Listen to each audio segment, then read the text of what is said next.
السلام عليكم أصحاب السودة وهذا ما أنت من يابوليس نين عدانو عنصرية أو ليرادو جيك لانج أي waxau doonayay inuu ku qabto mudaharaad oo muslimiinta uga soo horjeedo ciidamada ICE uu ku taageeray ninkan horta waxa uu sameeyay urur la yiraahdo Americans Against Islamification oo loo soo gaabiyo AAI waxay macnaheedu tahay dadka Mareykanka inay diinta Islaamka qaataan ayuuba ururkan ka soo horjeedaa waxa uu aaminsan yahay in Mareykanka muslimiin ay la wareegi doonaan mustaqbalka sidaas darteed ayuu ururkaasi u sameeyay waxa uu tagay meelo badan oo muslimiintu ay ku badan tahay Mareykanka sida Dearborn Michigan oo dadka carabta ay ku badan yihiin magaalada la yiraahdo Hamtramck oo 70% dadka ku nool ay muslimiin yihiin Texas ayuu tagay waxa la arkay hilib doofaar iyo kitaabka Quraanka isagoo meel ku shubay oo dhahayo waan ku wada karinaya kitaabkana uu dhowr jeer isku dayay inuu gubo marka arintaasi ayuu rabay in uu maanta ka sameeyo Minneapolis oo isagu yiri waa lidal Muqdisho ama waa Muqdishadii yarayd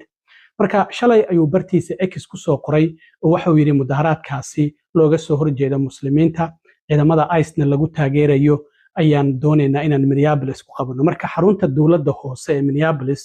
ayuu ka bilaabayay waxana uu ku tagayay xaafadda Soomaalidu ay ku badan tahay ee la yiraahdo Cedar Riverside marka ninkan sidoo wax u rabay horta wax ma aysan u dhicin mudaharaadkii markii uu ka bilaabay xarunta City Hall-ka faraci dileh ayuuba City Hall-kii uga baxsaday sida muuqaalkan aad ka arkaysaan aan idin tusi doono darbiga ayaa lagu dhajiyay dadkii isaga security-giisa ahaa ayaa faraci dileh dadkii uga furfuray haddana waxa uu isku dayay in xaafadda Cedar Riverside uu aado uu qorshaysnayd in wadada lug ay ku maraan isaga iyo dadka la socda oo mudaharaadka muslimiinta looga soo horjeedo sameynayay marka intii ay sama downtown-ka aysan ka dhax bixin ayaa waxa la bilaabay in lagu qayliyo la yiraahdo go home in barafki inta dhagxaan laga dhigto lagu tuuro xitaa waa la dakhro muuqaalka sida aad ka arkaysaan dhegtiisa dhiig ayaa ka socdo marka Allah ayuu bixiyay ka gaartay marka bixiyo hotelkiisa ayaa loola cararay marka sidii wax u rabay ma aysan u dhicin dadka muslimiinta aad ayay arintan ay uga caroodeen in kitaabka Quraanka uu isku dayay in Minneapolis aan ognahay muslimiin fara badan oo Soomaalida ugu badan Mareykankana ay ku nool yihiin maalmihii ugu dambeeyay aan ognahay xaaladda ka taagneed ICE iyo sida dadka ay u qabqabanayeen in haddana uu sii sameeyo arintaasi uu diinta Islaamka ku ihaaneysanayo marka sidii wax u rabay